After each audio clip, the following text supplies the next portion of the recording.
السيدات والسادة الأساتذة، أيها الحضور الكريم، في البداية أتقدم بأحر التعازي في وفاة صديقنا الأستاذ أحمد بوكلاطة الإدريسي. نطلب من الله العلي القدير أن يدخله فسيح جناته وأن يرزق ذويه الصبر والسلوان. إنا لله وإنا إليه راجعون.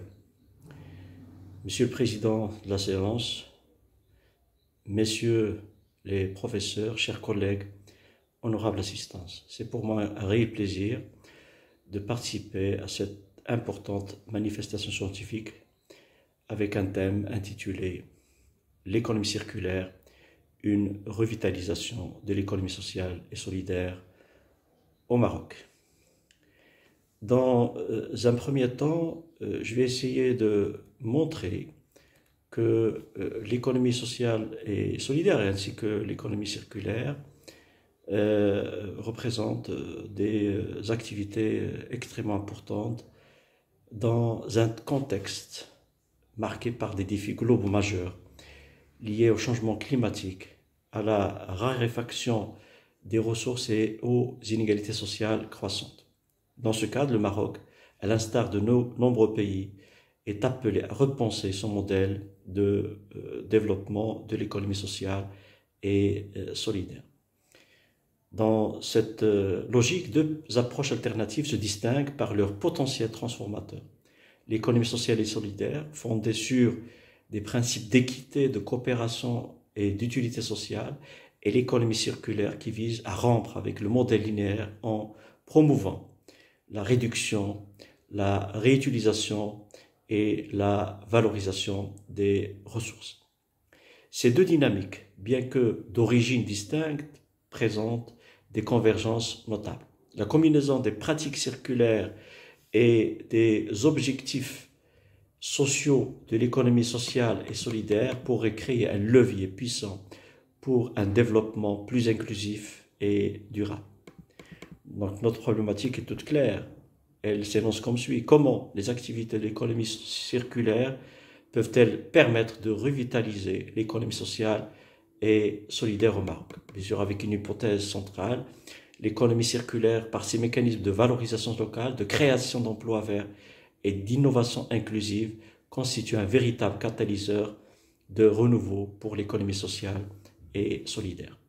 Donc, je vais traiter ce thème à travers 4 points essentiels. D'abord, je vais axer l'attention sur les fondements et les convergences possibles entre économie sociale et solidaire et l'économie circulaire. Il faut savoir, et c'est un rappel, que l'économie sociale et solidaire regroupe un ensemble d'acteurs qui poursuivent des objectifs d'utilité sociale plutôt que de profit. Elle repose sur les principes de gouvernance démocratique, de solidarité, de réinvestissement des bénéfices au service du projet social. De son côté, l'économie circulaire vise à optimiser l'utilisation des ressources tout au long de leur cycle de vie, en favorisant la durabilité, le recyclage, la réparation, la mutualisation et la revalorisation des déchets. C'est vrai que les deux types d'économies sont des économies à objectifs communs avec des logiques convergentes. Les deux approches partagent des objectifs clés: développement local, emploi inclusif, réduction des inégalités, préservation de l'environnement, et s'inscrivent dans une logique de décroissance soutenable et de justice sociale. Leurs valeurs communes de coopération, de transparence et de résilience en font des alliés naturels. D'un autre côté, les structures de l'économie sociale et solidaire sont particulièrement adaptées à la mise en œuvre de projets circulaires. Modèle à but non lucratif, ancrage territorial, capacité à mobiliser des bénévoles et bien sûr, gestion participative. Dans un deuxième point, je vais montrer que les activités de l'économie circulaire sont un moteur, peuvent représenter un moteur de revitalisation de l'économie sociale et solidaire au Maroc. Avec une question centrale: pourquoi conjuguer l'économie sociale et solidaire avec l'économie circulaire? Deux raisons fondamentales. parce qu'il y a un cadre de valeurs commun, mais aussi de nouvelles pistes d'action. Au niveau des valeurs communes, l'économie sociale et solidaire est marquée par pour très caractéristique, la priorité au bien-être des personnes et des collectivités. Elle vise les retombées sociales avant le profit et la prise de décision est démocratique. En matière de pistes d'action, nous trouvons des activités qui peuvent contribuer à la transition socio-économique et à socio-écologique aussi, de nouvelles opportunités d'affaires, et ça permet, avec l'économie circulaire, la réduction des impacts négatifs de l'entreprise sur son environnement. Ceci étant, il ne faut pas oublier que, à travers cette conjugaison entre les deux types d'économie, nous pouvons créer des emplois verts et nous pouvons favoriser l'insertion socio-professionnelle. On peut valoriser les ressources locales et les savoir-faire traditionnels et on peut encourager l'entrepreneuriat social dans le monde de l'économie circulaire. Bien sûr, dans ce cadre, il faut adopter des modèles d'affaires qui conjuguent économie sociale et solidaire et l'économie circulaire. Nous pouvons distinguer différents types de modèles d'affaires, de business plans, en économie sociale, en économie solidaire et en économie circulaire. On peut développer des activités dans le cadre du commerce du réemploi, des éco-designers, des logisticiens, des mutualisateurs, des récupérateurs, des réparateurs, des transformateurs et des réducteurs à la source. Donc voilà un ensemble de business plans, de business models qu'on peut développer dans le cadre de la conjugaison, de la combinaison entre l'économie sociale et solidaire et l'économie circulaire. Quels atouts?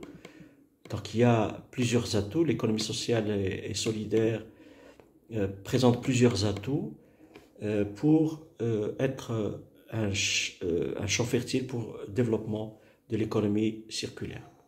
Pourquoi? Parce que l'économie sociale et solidaire a de l'expertise. L'économie sociale et solidaire est ancrée dans la communauté. L'économie sociale et solidaire a de grandes capacités d'adaptation et peut jouer un rôle structurant, sans oublier que l'économie sociale et solidaire peut être un moteur de transition socio-écologique inclusive.